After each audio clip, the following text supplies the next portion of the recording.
par la grâce du Seigneur Jésus-Christ. Si je suis étudiant du GIC, c'est par la grâce du Seigneur Jésus-Christ. Si je suis étudiant du GIC, c'est par la grâce du Seigneur Jésus-Christ. Oh, Hosanna. Oh, Hosanna. Oh, Hosanna. Oh, Hosanna. Si nous aimons les enseignements, c'est par la grâce du Seigneur Jésus-Christ. Si nous aimons les enseignements, c'est par la grâce du Seigneur Jésus-Christ. J'ai béni le Seigneur.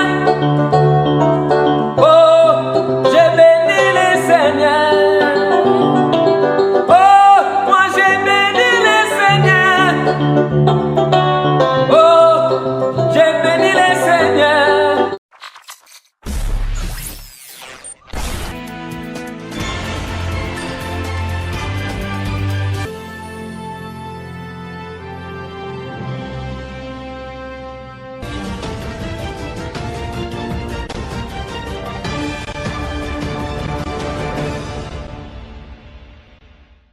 Chers amis, bonjour, bienvenue une fois de plus donc sur la chaîne Vérité sans cesse TV.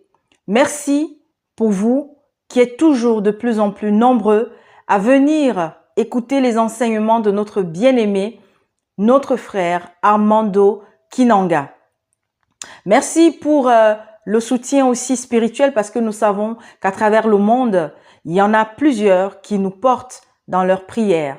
Et nous voulons ainsi rendre gloire à Dieu pour tout ce qu'il est en train d'accomplir au travers de cette émission, de son émission.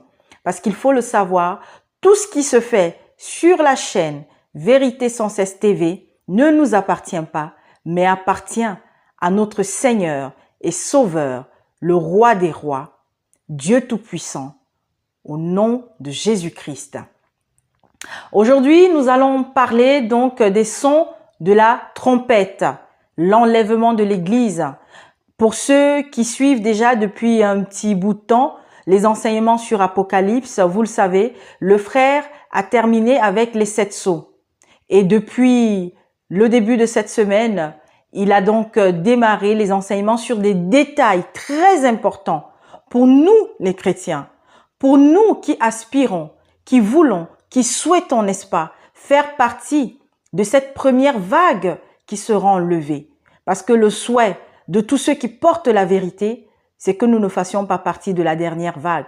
Mais, chers frères et sœurs, soyez attentifs. Préparez de quoi noter les versets qui vous seront donnés. Et surtout, ce que vous recevez, vivez-les. Aujourd'hui, nous sommes dans le temps de l'action. De moins en moins, nous serons dans le temps de la parole seulement, mais plus de l'action. À Vérité sans cesse TV, nous ne le dirons jamais assez. Nous n'avons rien à vendre. Rien, absolument rien. Nous avons reçu gratuitement. Nous sommes inspirés par le Saint-Esprit. Notre frère Armando Kinanga est inspiré par la voix de Dieu. Alors il reçoit gratuitement et il vient le porter devant vous gratuitement.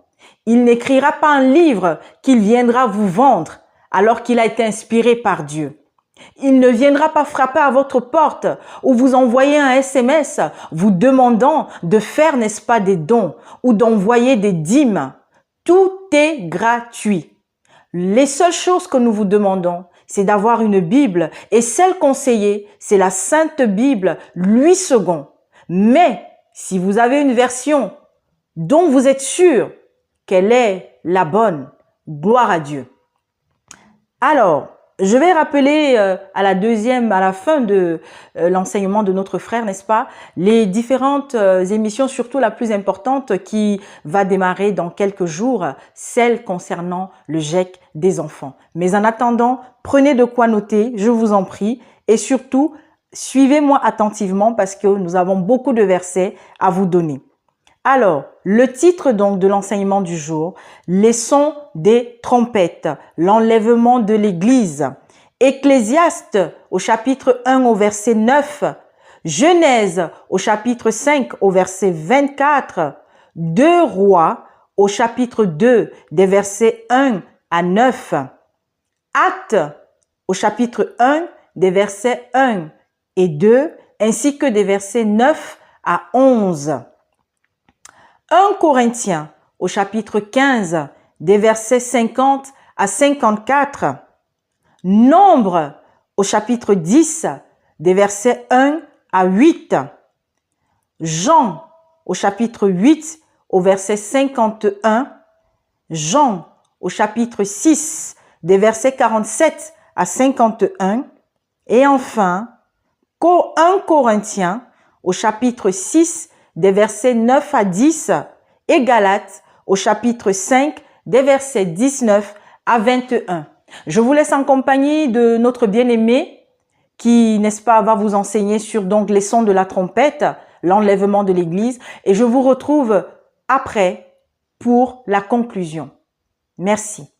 Bien-aimés dans le Seigneur, je vous salue au nom précieux de notre Seigneur et Sauveur Jésus-Christ. Merci la sœur Gladys pour l'introduction du cours.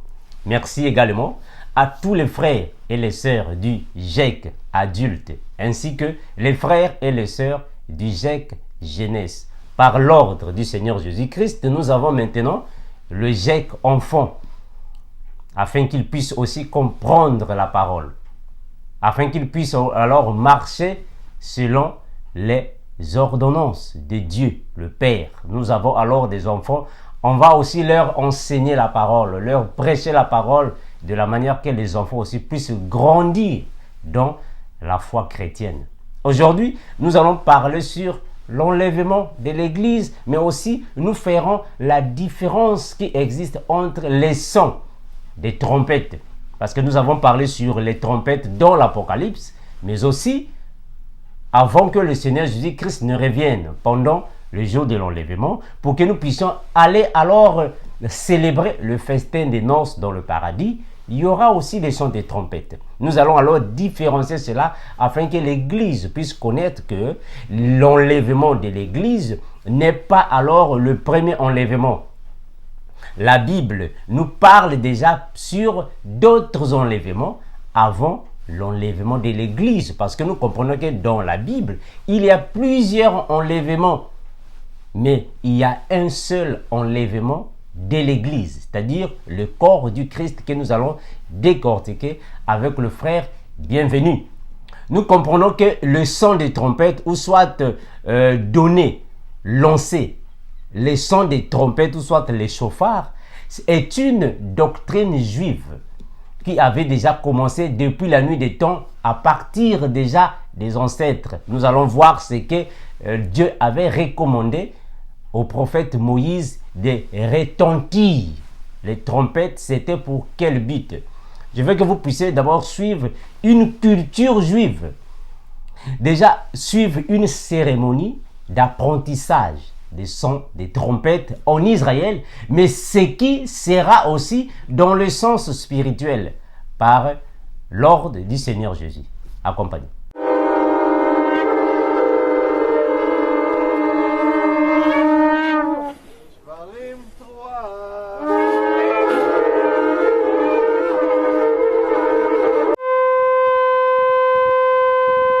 Gloire à Jésus. Donc cela était rien d'autre que une cérémonie d'apprentissage.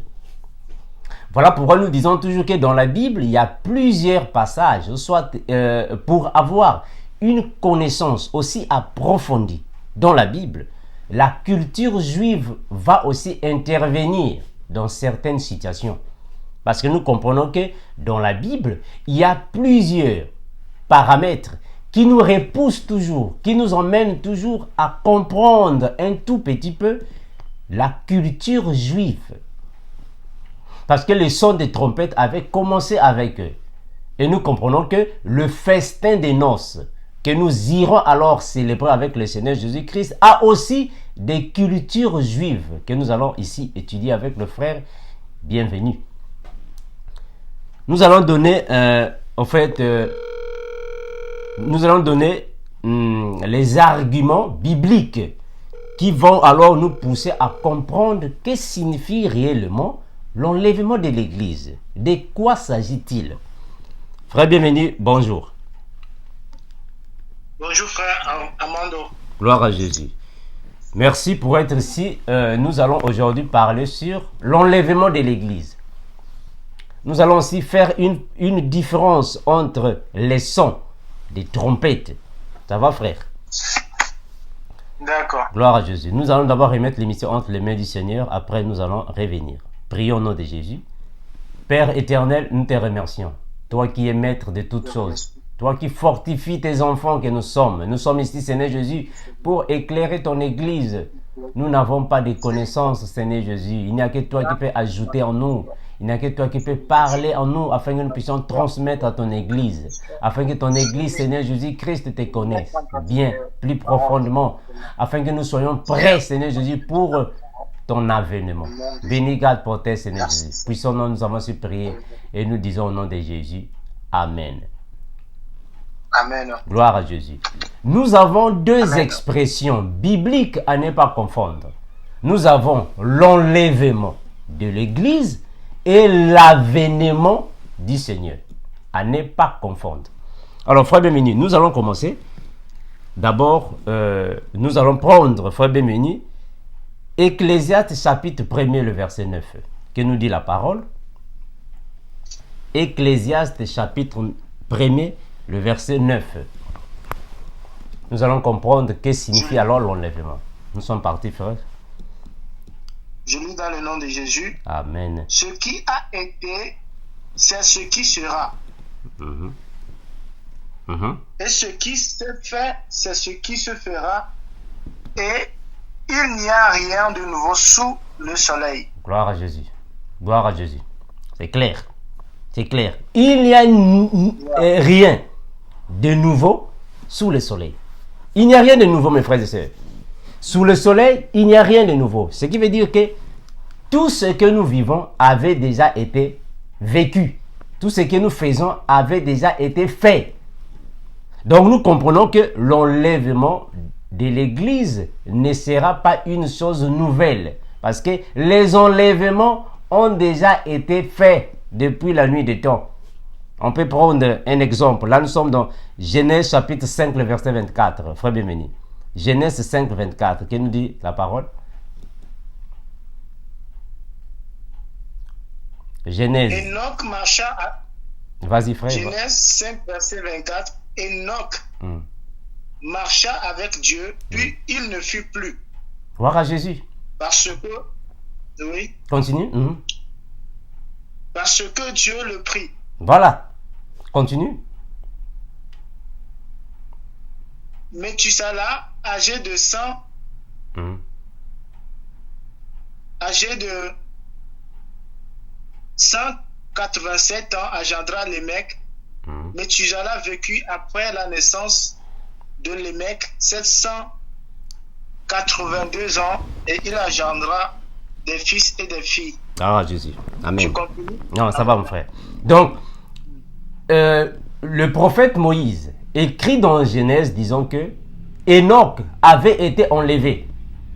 Donc, Enoch fut la première personne d'être enlevé. Donc, l'enlèvement avait déjà existé depuis la nuit des temps. Il y a plusieurs enlèvements. Nous pouvons aussi prendre 2 Rois, frère bienvenu. 2 Rois, chapitre 2, le verset 1er. 2 Rois 2, 1er. Lorsque l'Éternel fit monter Élie au ciel Voilà. dans un tourbillon, Élie partait de Gilgal avec Élisée. Voilà. Donc, Élie avait été aussi enlevé dans le ciel. Élie avait été enlevé. Quand tu mets prends le verset 9, frère Bémeni. Que dit le verset 9? Lorsqu'ils eurent passé, Élie dit à Élisée, demande ce que tu veux que je fasse pour toi avant que je sois enlevé Gloire à avec Jésus. toi. Très bien. Avec toi. Très bien. Donc, Enoch avait été enlevé. Élie aussi avait été enlevé. Donc, ce n'est pas pour la première fois que le monde va connaître l'enlèvement. Mais le monde va plutôt connaître l'enlèvement de l'Église pour la toute première fois. Quand le Seigneur Jésus viendra pendant son avènement. À ne pas confondre. Je prends Actes des Apôtres, chapitre 1er, frère bien-aimé. Actes des Apôtres, chapitre 1er, le verset 1 à 2.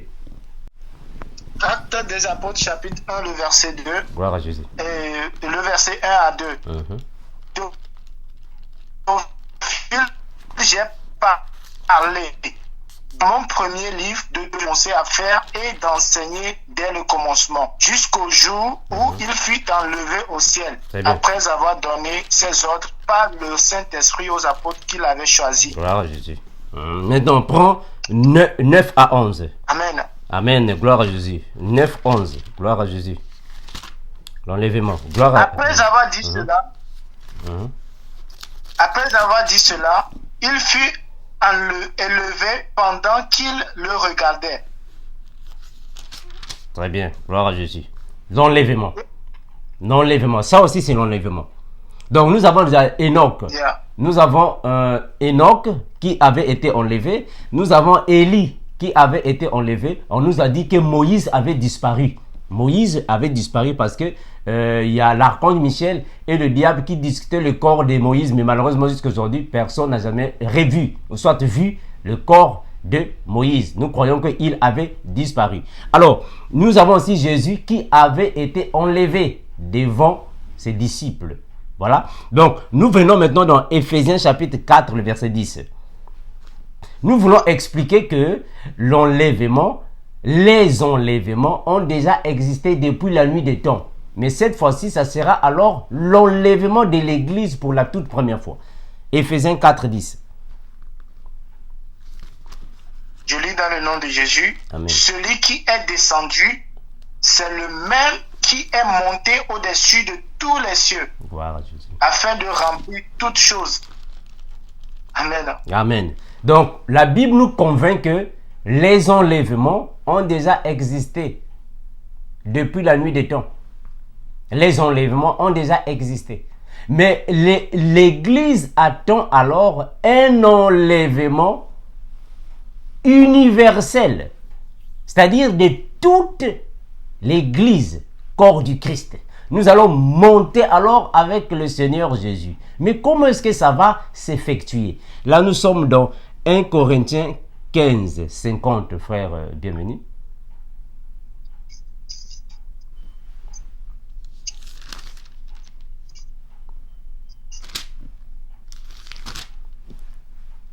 Corinthiens 15, verset 50. 50 à 55. 55. Ce que je dis, frère, c'est que la chair et le sang ne peuvent hériter le royaume de Dieu. Et que la corruption n'hérite pas l'incorruptibilité. Voici, je vous dis un mystère. Nous ne mourrons pas tous, mais tous nous serons changés, et en un instant, en un clin d'œil, à la dernière trompette, la trompette sonnera et les morts ressusciteront incorruptibles. Très bien. Et nous serons changés, car il faut que ce corps corruptible revête l'incorruptibilité et que ce corps mortel revête l'immortalité. Lorsque ce corps corruptible aura revêtu l'incorruptibilité et que ce corps mortel aura revêtu l'immortalité, alors s'accomplira la parole qui est écrite: la mort a été engloutie dans la victoire. Gloire à Jésus. Amen. Donc nous comprenons que l'apôtre Paul nous dit que nous ne monterons pas avec le corps que nous avons, parce que le corps que nous avons est un corps corruptible. Il faut que nous ayons alors l'incorruptibilité, c'est-à-dire un corps qui ne périt pas, qui ne pourrit jamais, pour aller alors dans le paradis. Mais nous comprenons aussi que l'apôtre Paul nous dit que à la dernière trompette. Nous comprenons ça. C'est-à-dire, la trompette sonnera et les morts ressusciteront incorruptibles. Mais aussi, l'apôtre Paul nous convainc que à la dernière trompette. Oh, mais s'il y a la dernière trompette qui doit sonner, c'est qu'il y aura la première trompette. Ça va, frère Bienvenu, c'est clair, non? C'est clair, là c'est clair. L'apôtre Paul dit qu'à la dernière trompette, donc c'est qu'il y aura les trompettes qui vont précéder. Il y aura des trompettes qui vont précéder. Voilà pourquoi en Israël, il y avait des trompettes qui sonnaient, mais chaque trompette avait une signification. Il y avait une signification des trompettes. C'est comme nous qui avons vécu au village. Au village, en fait, dans les villages, en Afrique surtout, il n'y avait pas de téléphone pour appeler les gens pour venir au rassemblement. Qu'est-ce qu'il faisait? Le chef du village envoyait quelqu'un qui devrait alors sonner ou soit battre le tam-tam. Le son du tam-tam transférait un certain message. Quand vous entendez le son du tam-tam, ça transfère un certain message. Il y avait le message pour le rassemblement, mais il y avait aussi le message pour d'autres choses. C'est la même chose avec le peuple d'Israël. Les sons des trompettes avaient des messages. Et chaque message avait un type de son à transmettre. C'est très important. C'est très important. Ça va, frère Bienvenu? Alors, en un clin d'œil, c'est alors que Dieu va manifester alors sa puissance pendant ce temps-là. En un clin d'œil, il y aura un changement. Et ce n'est pas tout le monde qui va monter. Ceux qui monteront, c'est eux que la Bible intitule par les sages. Ce sont les sages qui vont monter. Et les vierges folles vont rester, les 144 000 vont rester, ainsi que les païens vont rester, parce que ce ne sont pas tous les chrétiens qui vont monter. Il y a ceux qui vont monter et ceux qui vont rester. Mais quand nous irons au paradis, c'est pour alors aller célébrer le festin des noces. Mais nous ferons combien de temps au ciel? Ça, c'est très important, ça. Quand nous irons au paradis, c'est pour aller faire combien de temps? Esther, chapitre 1er, le verset 5, frère Bienvenu. Esther, chapitre 1er, le verset 5. Combien de temps irons-nous faire au paradis? Les vierges sages, quand ils iront au paradis, quand nous irons au paradis, parce que nous avons la conviction que nous irons au paradis, les vierges sages. Mais nous irons pour combien de temps? Esther, chapitre 1er, le verset 5. Lorsque ces jours furent écoulés, le roi fit pour tout le peuple qui se trouvait à Suse, la capitale depuis le plus grand jusqu'au plus petit, un festin qui dura 7 jours dans la cour du jardin de la maison royale. Gloire à Jésus. Selon la culture juive, voilà pourquoi nous disons toujours que on ne peut pas avoir des fortes connaissances bibliques sans pourtant faire recours à la tradition juive, sans pourtant faire recours à quelques normes hébraïques, parce que la Bible a plusieurs parallélismes avec le judaïsme. Voilà pourquoi nous disons toujours que la loi de Moïse n'était que l'ombre des choses à venir. Alors, selon la culture juive, on nous convainc que la cérémonie du mariage, soit la cérémonie de la fête du mariage si vous voulez, la durée était d'une semaine. Alors, une semaine correspond à 7 jours. Mais prophétiquement parlant, 7 jours correspondent alors à 7 années. Donc, quand nous irons au paradis, c'est pour célébrer le festin des noces. Or, le festin des noces en Israël faisait 7 jours. Donc, nous irons au paradis pour 7 années. Après les 7 années, nous allons revenir sur la terre. Mais pourquoi nous irons au paradis?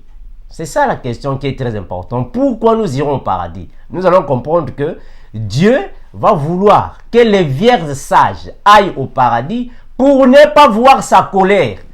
Parce qu'il doit venir alors manifester sa colère sur les habitants de la terre contre le système de l'homme impie.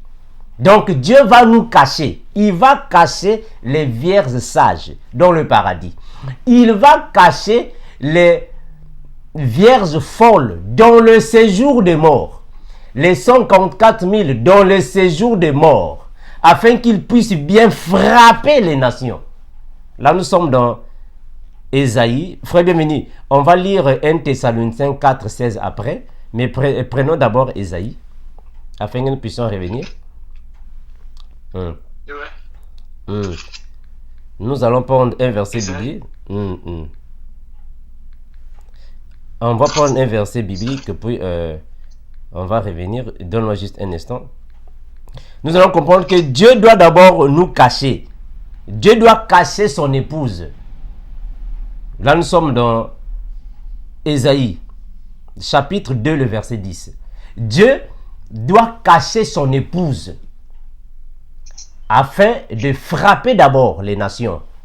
Après, il va alors libérer son épouse pour revenir sur la terre. Parce que quand nous irons au paradis, pour 7 jours de festin de noces, qui signifie 7 années, après la colère de Dieu, qui est citée alors dans le 6e et le 7e sceau, la colère de Dieu sur les nations, quand nous allons revenir, c'est après alors l'établissement du millénium, après la guerre d'Armageddon. Donc ça, ce sont des événements fâcheux que Dieu ne va pas laisser que son épouse traverse. Parce que là-bas, Jésus-Christ, qui est notre Dieu, qui est notre Père, qui est notre Créateur, va manifester sa colère sur la race du diable. Vas-y, frère bienvenu. Ésaïe, chapitre 2, le verset 10, que dit la parole? Entre dans les rochers et cache-toi dans la poussière pour éviter la terreur de l'Éternel et l'éclat de sa majesté. Très bien, très bien, très bien. Cache-toi dans les rochers pour éviter la terreur de l'Éternel et l'éclat de sa majesté. Cache-toi dans les terreurs. Cache-toi dans les rochers. Au fait, quand le Seigneur Jésus va attendre l'établissement du règne de l'homme impie, il va chercher alors de sauver Israël et aussi les vierges folles. Mais les vierges folles et les 144 000 doivent traverser alors la grande tribulation. Pourquoi? Mais à cause de la désobéissance. Ils seront d'abord frappés, décapités pendant la grande tribulation. Mais il va se souvenir des vierges folles et les 144 000. Ils doivent mourir. Quand ils mourront, ils doivent aller dans le séjour des morts, dans le lieu de repos, pour attendre la colère de Dieu. Et les vierges sages, nous irons au paradis parce que nous avons encore nos lampes allumées. Parce que nous allons comprendre que, paraboliquement parlant, nous allons comprendre que la vierge sage, qui est la vierge, en fait, la vierge qui garde encore la lampe, qui est la parole, et garde encore la lumière, qui est la parole, garde encore l'huile, qui est le Saint-Esprit, nous aurons alors cette grâce d'aller voir le royaume de Jésus dans le ciel. C'est bien après que nous allons revenir sur la terre pour régner avec le Christ pendant alors le millénium. Après le millénium, l'établissement éternel de la nouvelle Jérusalem sur la terre. Mais comment est-ce que ça va se passer? Nous sommes dans Thessaloniciens, frère, bienvenue. 4,16. 4,16. 1 Thessaloniciens 4, le verset 16. Gloire à Jésus, vas-y. Car le Seigneur lui-même a un signal donné à la voix d'un archange et au son de la trompette de Dieu, descendra du ciel et les morts en Christ ressusciteront premièrement. Très bien, c'est clair. On va expliquer ça, frère bienvenu. La Bible est claire. 1 Thessaloniciens chapitre 4, verset 16. Ça va, non? Ouais. Voilà. Tu peux aller doucement, frère. Bienvenue. On va expliquer ça. Vas-y. Car le Seigneur, vas-y. Car le Seigneur lui-même a un signal donné. Très bien, très bien. Nous comprenons que la Bible est claire. Car le Seigneur lui-même a un signal donné. Ce qui veut dire que l'archange ne peut jamais sonner la trompette sans que le Seigneur ne donne le signal. Ah, gloire à Jésus. Il faut que Jésus donne le signal avant de sonner la trompette. Parce que personne ne peut sonner la trompette sans Jésus-Christ donner le signal. Mais pourquoi le Seigneur Jésus va attendre? Pourquoi le Seigneur Jésus ne va pas donner le signal en avance? Il va attendre. Pourquoi? C'est alors ici, l'apôtre Paul dit qu'il faut que le Seigneur donne le signal. Il doit donner le signal. Tant qu'il ne donne pas le signal, personne ne peut sonner les trompettes. Donc, ils doivent attendre. Souvenez-vous, quand nous étions dans le 5e sceau, on avait dit que le 5e sceau présente alors les martyrs de la foi. Une fois décapités, ils sont partis déclarer au Seigneur Jésus, mais jusqu'à quand vas-tu venger notre sang? Le Seigneur Jésus leur a donné des robes blanches. Et le Seigneur a dit, attendez, il faut que ça accomplisse, il faut que le nombre de vos compagnons de service, vos frères et vos sœurs soit d'abord complet. C'est alors qu'il va se venger. C'est alors ici, l'apôtre Paul dit qu'il faut que le Seigneur donne le signal. Il doit donner le signal. Tant qu'il ne donne pas le signal, personne ne peut sonner les trompettes. Donc, ils doivent attendre jusqu'à ce que les 144 000 seront accomplis. C'est alors qu'il donnera le signal. Continue, frère Bémini. À la voix d'un archange, vas-y. À la voix d'un archange et au son de la trompette de Dieu. Très bien. À la voix d'un archange et au son de la trompette de Dieu. Mais après avoir donné le signal. Mais quel genre de son de trompette? Parce qu'il y a plusieurs sons de trompette. Ah, ici, nous comprenons qu'il s'agit du son de la trompette pour le rassemblement. On va expliquer ça. Parce que les sons de trompette en Israël, chaque son avait une définition. Le son qui sera retenti, c'est le son alors du rassemblement. Mais le rassemblement de qui? Mais le rassemblement de tous les vierges sages au niveau de la terre. Tous ceux qui gardent encore le Saint-Esprit, il y aura le rassemblement de tous les vrais adorateurs. On est encore avec Jean 4, 23. C'est alors nous qui allons monter pour rencontrer alors le Seigneur Jésus. Continue, frère Bienvenu. Descendra du ciel. Vas-y. Je relis. À la voix d'un archange et au son de la trompette de Dieu, descendra du ciel et les morts en Christ ressusciteront premièrement. Très bien. C'est-à-dire que le Seigneur Jésus doit d'abord donner le passage, l'ordre, la permission à l'archange de sonner les sons, les trompettes. Il va d'abord donner la permission de sonner. Mais les morts en Christ ressusciteront premièrement. Les morts en Christ vont ressusciter premièrement. Après, nous, les vivants qui seront restés. Mais nous qui? Ah, c'est ça le problème. Nous les vivants, nous qui? Nous comprenons qu'il s'agit de nous, les vierges sages. Il ne s'agit pas de tout le monde, non. Il s'agit des vierges sages. Quand la Bible dit, nous les vivants, nous monterons. Non, nous les vierges sages, parce que ce n'est pas tout le monde qui ira au paradis. Non, ce n'est pas tout le monde. Ceux qui iront au paradis sont les vierges sages qui iront au paradis. Et les vierges folles resteront sur la terre. Et les 144 000 resteront sur la terre. Les païens resteront sur la terre. Les vierges sages iront au paradis pour 7 jours du festin des noces. Ça va, frère Bienvenu? Ouais.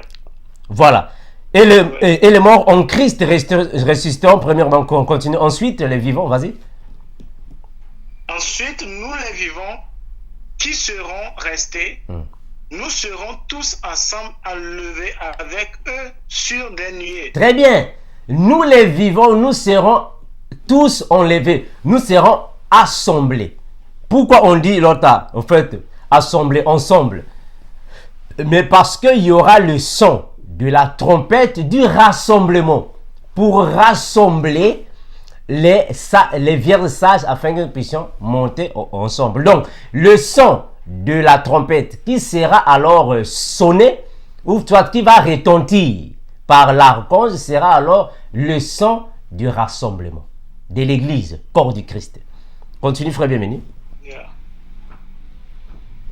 Nous serons tous enlevés avec eux sur des nuées à la rencontre du Seigneur dans les airs. Amen.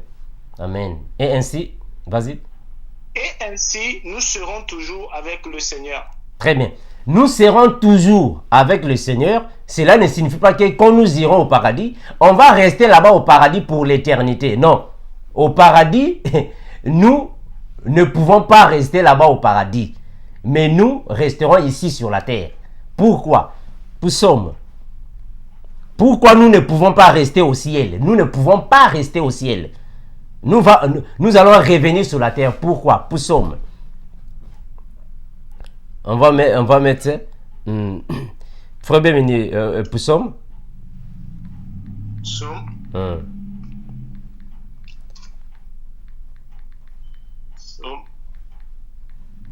Nous allons prendre Poussom. On va prendre ce que ce que le roi David avait dit.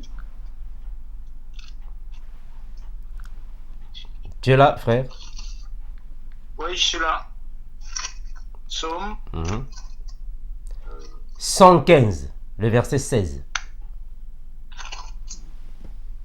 Psaume chapitre 115, le verset 16. Que dit le prophète David, le roi David?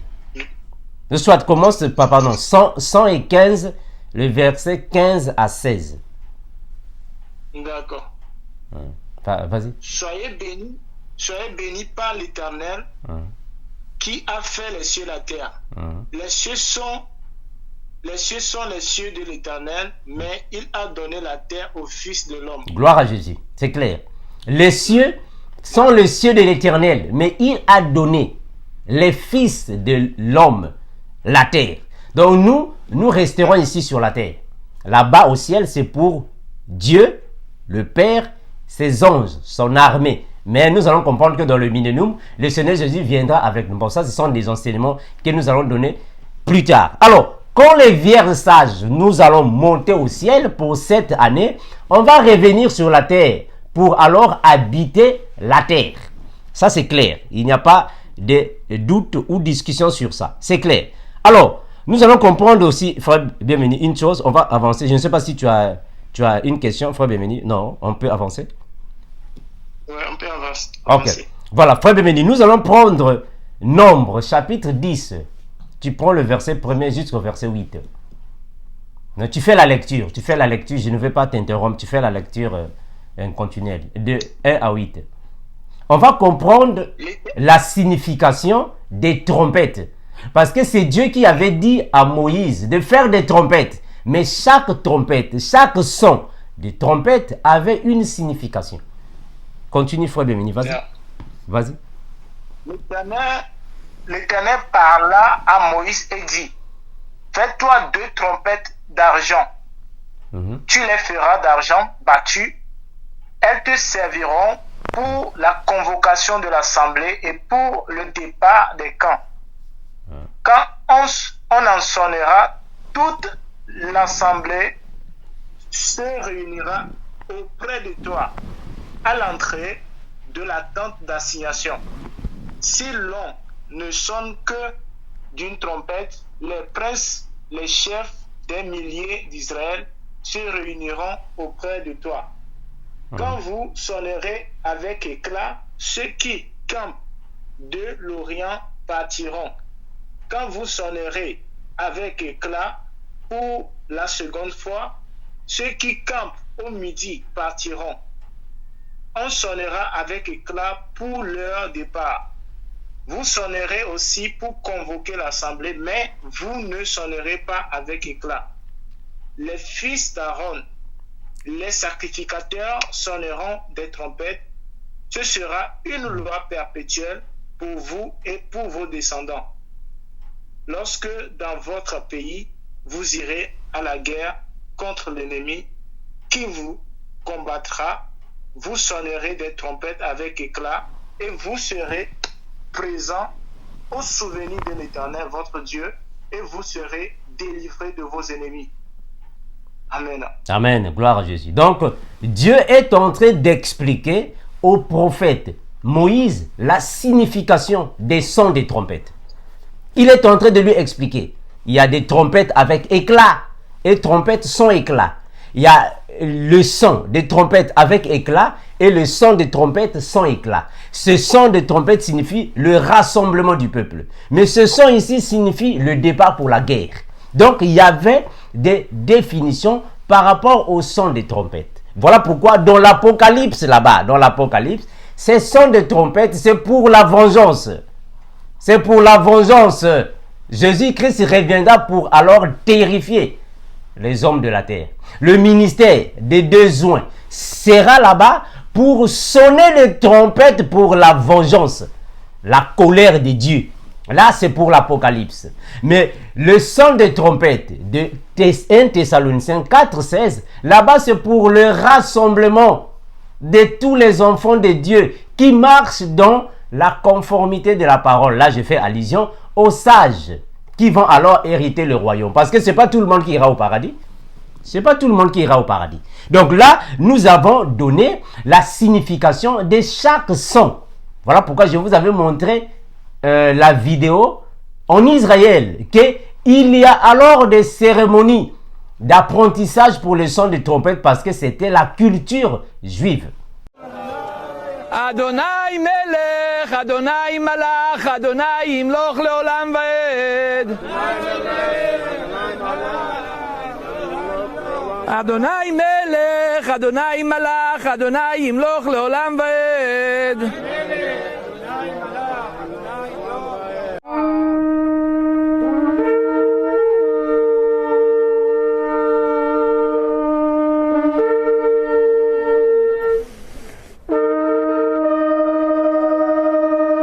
C'est réellement la culture juive de sonner les sons des trompettes. Pourquoi? Mais parce que c'était au moment où Israël n'était pas encore moderne. C'est la même chose nous, dans nos villages en Afrique. Il y avait le son de tam-tam. Le son de tam-tam signifiait un certain message, soit donner, transférer un certain message. C'est la même chose que le Seigneur Jésus fera à son retour.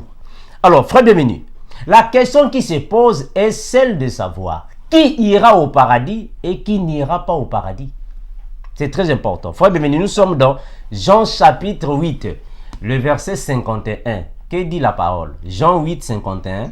Qui ira au ciel et qui n'ira pas au ciel? Jean 8, 51. Jean 8, 51. Que dit l'apôtre Jean?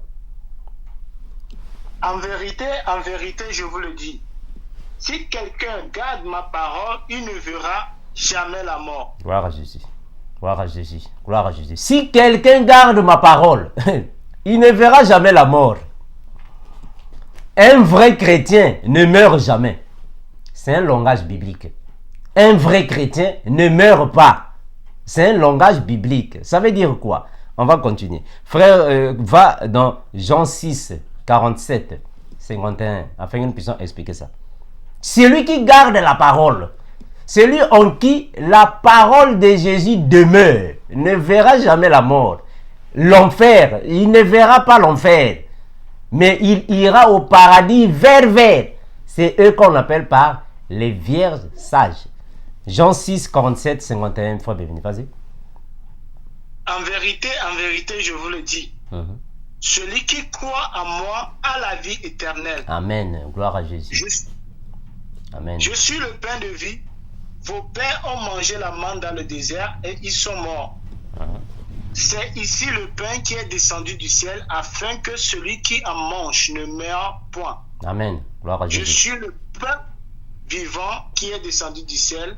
Si quelqu'un mange de ce pain, il vivra éternellement.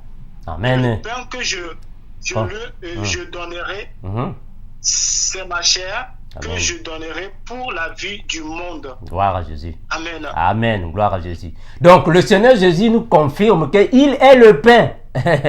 Le pain de vie. Celui qui n'a pas le pain de vie ne peut pas aller au paradis.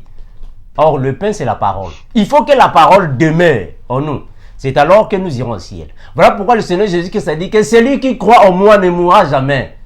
Même si tu es mort, tu ne mourras jamais. Pourquoi? Mais il fait référence à la deuxième mort. Parce qu'il faut connaître que nous avons la première mort et la deuxième mort.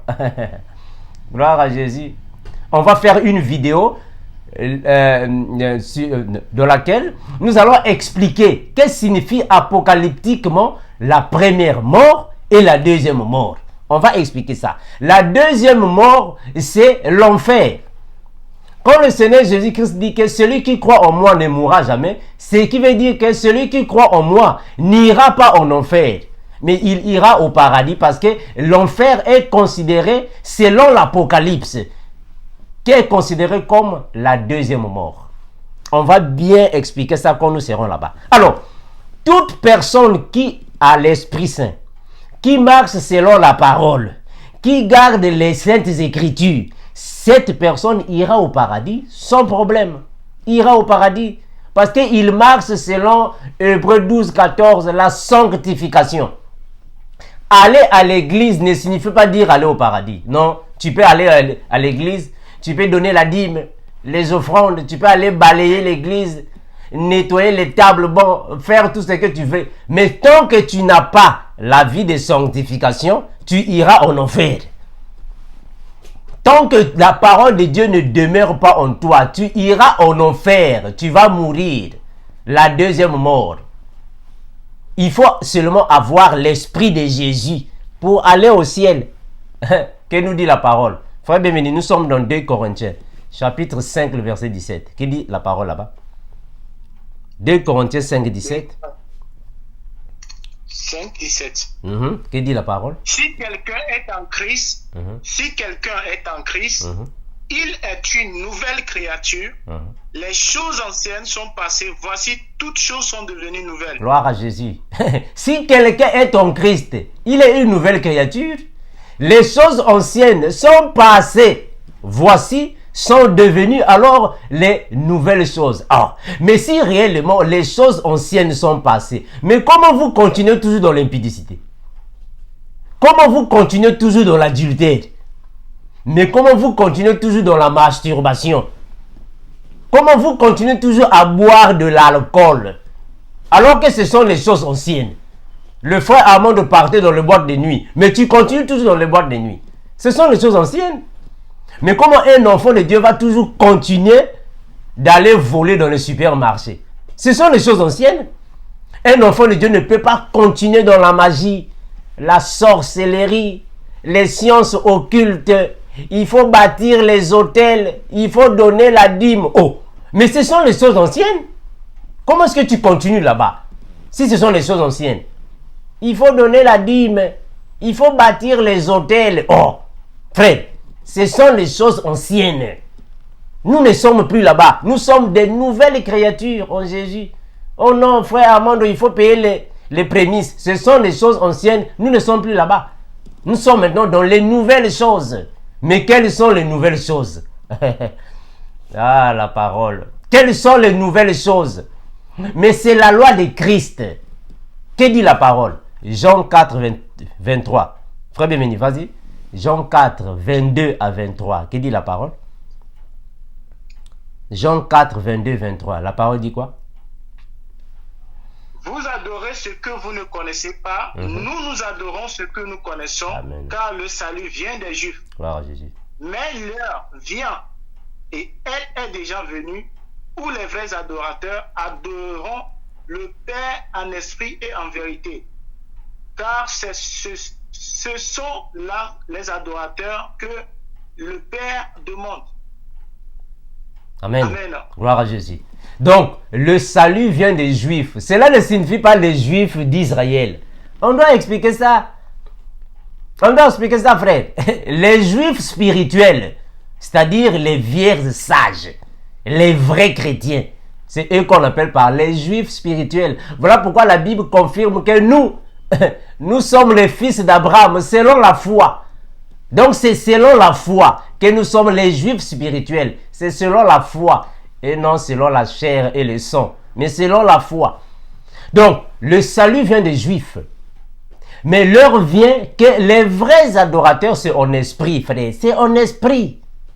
C'est le spirituel. Maintenant, qui n'ira pas au paradis? Qui n'ira pas au paradis? Parce que quand le Seigneur Jésus-Christ reviendra, nous allons monter dans les airs avec lui. Mais nous qui? Nous les vivants, nous monterons. Mais nous qui? Les vierges sages. Mais qui vont rester? Qui vont rester? Frère bienvenu, 1 Thessaloniciens, chapitre 6, le verset 9 à 10. Tout le monde n'ira pas au paradis. Il y a de ceux qui vont rester. Mais qui va rester? 1 Corinthiens 6, 9 à 10. Si vous vous retrouvez parmi ce lot, si vous vous retrouvez parmi cette liste, si vous vous retrouvez parmi cette équipe, sachez que vous allez rester. Ce n'est pas nous qui le disons, mais c'est la Bible. Vous allez rester. 1 Corinthiens 6, 9 à 10. Ne savez-vous pas que les injustes n'hériteront point le royaume de Dieu? Ah, frère bienvenu, c'est pas nous, c'est la Bible. Les injustes n'iront pas au paradis. Mais qui sont les injustes? Ah, c'est ça la question. Nous comprenons que les injustes, c'est tous ceux qui ne marchent pas selon la parole, tous ceux qui sont désobéissants à la parole. Ce sont des injustes. Tous ceux qui marchent en l'envers, en contradiction avec la parole. Nous marchons droit, vous marchez à gauche. Vous êtes des injustes. Vous faites tout ce qui est hors la justice de Dieu. Frère bienvenu, continue. Qui encore? Ne vous y trompez pas. Ni les impudiques, ni les idolâtres, ni les adultères, ni les efféminés, ni les infâmes, ni les voleurs, ni les cupides, ni les ivrognes, ni les outrageux, ni les ravisseurs n'hériteront le royaume de Dieu. Ah voilà. Donc si vous vous retrouvez dans cette liste, vous n'irez pas au paradis. Tu ne peux pas aller au paradis tant que tu es dans cette liste. Les gens vont se poser, mais non frère Armando, ça veut dire quoi? On va expliquer ça. On va expliquer afin que vous ayez l'autre là, les yeux ouverts. On va expliquer. Frère Bémini, tu vas alors le mot à mot. Fais le mot à mot. On doit expliquer. Ni qui n'ira pas. Ni qui, vas-y. Continue. Ne vous y trompez pas. Ni les impudiques. Voilà. Ni les impudiques. On avait déjà dit ça dernièrement. Les impudiques n'hériteront pas le royaume des cieux. Mais qui sont les impudiques? C'est ça la question. Tous ceux qui commettent l'acte sexuel sans mariage, ce sont les impudiques. Ce sont les impudiques, ceux qui regardent les films pornographiques. Les impudiques, vous êtes toujours dans la masturbation. Les impudiques, vous êtes toujours appel vidéo. Tu dois m'appeler appel vidéo. Mais appel vidéo, l'autre est dans la douche. L'autre est en train de se laver dans la douche. Appel vidéo. Est-ce que vous êtes mariés? Vous êtes des célibataires, appel vidéo. L'autre se lave dans la douche. Vous irez en enfer? C'est pas nous, les impudiques. Tous les impudiques iront à l'enfer. C'est pas nous qui les disons, c'est la Bible. Frère Bémini, vas-y. Et qui encore? Ni les idolâtres. Voilà, ni les idolâtres. Mais qui sont les idolâtres? C'est ça la question. Les idolâtres sont tous ceux qui adorent les pasteurs. Tous ceux qui adorent les prophètes. Tous ceux qui adorent les statues. On vous a dit il faut adorer Jésus, mais vous êtes là. Nzambia Mpungu, Simon Kimbangu, on ne sait pas Mwanantsemi, on ne sait pas William Branham, le prophète Kakou Philippe, tout ça, vous irez en enfer. C'est pas nous qui le disons, c'est la parole. Maman Marie, bénis-nous, Maman Marie. Oh, tous les idolâtres iront en enfer. C'est pas nous qui le disons. Vous avez dit non, frère Armando, c'est pas. Non, c'est pas nous. C'est pas le frère Bienvenu qui le dit. C'est pas nous. C'est la Bible. Frère Bienvenu, vas-y. Qui encore? Ni les adultères. Ah voilà. Ni les adultères, c'est pas nous. Toi, tu es déjà marié. Et tu as ta femme à la maison. Mais qu'est-ce que tu vas encore faire avec Jacqueline dans les hôtels? Tu vas faire quoi avec Caroline dans les hôtels? Tu es adultère, tu n'iras pas au paradis. Tu as déjà ton mari à la maison. Mais on te retrouve encore avec Monsieur Joseph dans les hôtels. Vous faites quoi là-bas? Tu es déjà marié. Ah, tu as déjà ton mari à la maison. Mais on te retrouve avec Monsieur Charlin. Mais vous faites quoi au parc? Les adultères, vous n'irez en enfer. Frère Bienvenu, vas-y. Qui encore? Ni les efféminés. Ah voilà, c'est pas nous qui le disons. C'est pas le frère Bienvenu qui le dit. Ne soyez pas contre le frère Bienvenu, c'est pas lui, c'est la Bible. Ni les efféminés. Mais qui sont les efféminés? Mais les homosexuels? Vous êtes des efféminés? Vous êtes des efféminés? Aujourd'hui, on voit même les pasteurs, un pasteur qui couche avec les hommes. Oh, mais comment tu es pasteur mais tu couches avec les hommes? Une femme qui couche avec les femmes, vous irez en enfer. C'est pas nous qui le disons. Vous irez en enfer, les efféminés. Vous irez en enfer. Tu es un homme, mais tu tresses les cheveux. Ah. Mais comment un homme va tresser les cheveux? Frère, un homme va tresser les cheveux. Un homme va se balader en jupe. Un homme en robe. Oh, mais tu fais quoi avec les soutiens? Un homme qui met les soutiens. Vous irez en enfer. Vas-y, frère, bienvenue. Vas-y. Ni les infâmes. Voilà les infâmes, les orgueilleux, les vantards. Vous venez toujours là avec des paroles qui ne correspondent pas à la parole de Dieu. Les infâmes, les gens qui n'ont même pas honte. Vous commettez beaucoup de péchés, on vous voit, vous ne demandez même pas pardon. Vous êtes des infâmes, vous qui n'avez même pas honte. Continue, frère. Ni les voleurs. Ah voilà. Les voleurs, vous-même vous connaissez qui sont les voleurs. On continue. Vas-y mon frère. Ni les cupides. Ah voilà les cupides, les cupides. Les cupides, vous vendez des livres. Mais mon frère, vous venez à l'église, vous vendez tout. Tout c'est l'argent, l'argent, l'argent, là. Les cupides. Vous qui servez maman. Il faut donner la dîme. Il faut donner les offrandes du pasteur. Les offrandes de la femme du pasteur. Vous mettez les paniers. Il y a plusieurs paniers là-bas. Ça, c'est les paniers du prophète. Ça, c'est les paniers... Mes frères, ça, c'est la cupidité. Ça, c'est la cupidité. Vous vendez les livres. Vous commencez même à vendre les prix. Mes frères, même la prière, vous vendez. Vous vendez des prières. Ah! Donc, après, vous allez aussi commencer à vendre la lecture. Hein? La lecture aussi, vous allez commencer à vendre. Même la lecture biblique, vous vendez. C'est triste, hein? Frère, bienvenue, continue. Ni les ravisseurs. Les ravisseurs, mais oui, les ravisseurs. Un pasteur qui vient dans l'église, vous commencez à laver les mamans.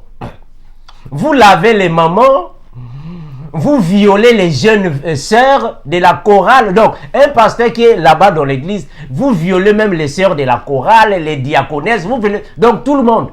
Donc, vous ravissez alors la liberté des enfants de Dieu. Vous êtes des ravisseurs. Un soi-disant frère en Christ qui enferme ses propres frères, va en prison. Oh, mais ça, c'est quel genre de frère? Vous êtes des ravisseurs? Continue, frère. Vas-y. Ils n'hériteront pas tous le royaume des cieux. Vous n'irez pas au paradis, malheureusement. Vous n'irez pas au paradis. Il y a encore une autre liste. Calmez-vous. On va donner la liste, frère. Frère, bienvenue. Donne la deuxième liste. Galates chapitre 5, le verset 19 à 21. Pour que nous puissions en terminer. Galates 5, 19 à 21. Or, les œuvres de la chair sont manifestes. Ce sont l'impudicité, l'impureté, la dissolution, l'idolâtrie, la magie, les inimitiés, les querelles, les jalousies, les animosités, les disputes, les divisions, les sectes, l'envie, l'ivrognerie, l'exercice des tables et les choses semblables. Je vous dis d'avance, comme je l'ai déjà dit, que ceux qui commettent de telles choses n'hériteront point le royaume de Dieu. Gloire à Jésus. Amen, mes frères. Gloire à Jésus. C'est clair. C'est clair, mes frères. Tous ceux qui sont dans ces listes ici ne peuvent pas aller au paradis. Or, le Seigneur Jésus, quand il vient, c'est pour prendre l'église, les vierges sages. Tous ceux qui sont dans ces listes ici n'hériteront pas le royaume des cieux, malheureusement. Nous terminons par ici. Frère Bienvenu, est-ce que tu as un mot à dire? Ah non, vous avez tout dit, hein, vous avez tout expliqué par rapport à l'enlèvement et la classe et des gens qui iront au paradis et la classe des gens qui resteront sur la terre. Et vous avez diversifié tout et différencié la trompette de rassemblement et la trompette de la vengeance ou de la guerre. Donc je rends grâce à Dieu pour l'enseignement, c'est bien clair et je bénis Dieu pour ça. Gloire à Jésus. Merci mon frère. Donc merci frère Bienvenu pour tout. Nous allons nous retrouver dans peu de temps avec l'équipe de GEC. Merci frère et passe alors une bonne journée. Merci beaucoup. À vous aussi. Ciao, merci. Ciao. Merci à tous ceux qui nous ont suivis. Nous sommes ici pour alors décortiquer la parole dans le GEC. Gloire à Jésus. Dieu nous a donné cet ordre d'avoir le GEC adulte, le GEC jeunesse, mais enfin le GEC enfant, que nous allons alors aussi transmettre le message que Dieu nous a donné pour les enfants, de la manière qu'ils puissent grandir dans la parole. Je vous laisse en compagnie de la sœur Gladys. Ciao. Voilà, merci mes chers frères et sœurs. Nous disons merci à notre bien-aimé, notre frère Armando Kinanga, qui est donc revenu en détail sur les sons des trompettes concernant l'enlèvement de l'Église. Nous nous y préparons. Mes frères et sœurs, accrochons-nous. La nuit est avancée. Nous ne le dirons jamais assez. Le Seigneur Jésus-Christ est à la porte. Nous ne le dirons jamais assez. Nous ne connaissons pas l'heure. Nous ne connaissons pas le jour. Il n'y a que Dieu seul qui le sait. Mais soyons chaque jour préparés. Alors, je vais donner donc la liste des versets qui ont été lus. Mais avant, je voudrais rappeler une information très importante. Bientôt, vous aurez, n'est-ce pas, sur Vérité sans cesse TV, le GEC sur les enfants, avec les enfants. Alors, pour vous parents qui avez des enfants dont vous sentez, qui ont la flamme, qui ont soif de connaître Jésus-Christ, d'apprendre à connaître Dieu, n'hésitez pas, lorsque ce sera le moment, à nous envoyer les questions que ces enfants se posent, à les enregistrer même aussi, voilà, pour qu'ils puissent passer sur Vérité sans cesse TV avec le frère ou les frères qui seront chargés, n'est-ce pas, d'animer cette émission. Oui, parce que notre frère a reçu la mission de devoir enseigner aussi les enfants. Alors, je vais donc vous demander de prendre de quoi noter à nouveau et bien sûr de me suivre attentivement.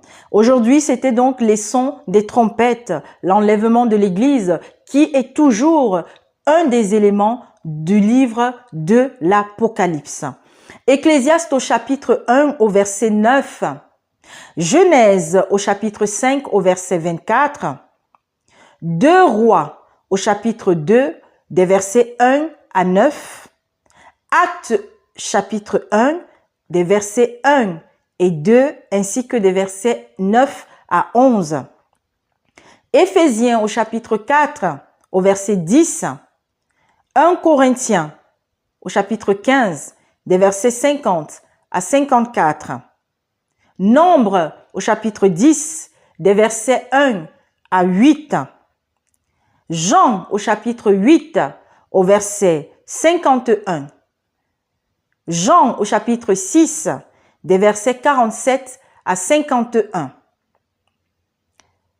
1 Corinthiens au chapitre 6 des versets 9 à 10, Galates au chapitre 5 des versets 19 à 21.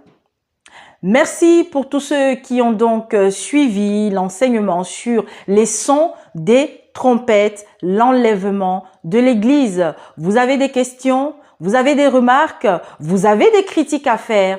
Venez nous contacter au travers des différents numéros ou de l'adresse email qui s'affiche à chaque fois. Contactez-nous. Vous voulez avoir le frère Armando pour une discussion devant le peuple, n'hésitez pas à vous manifester.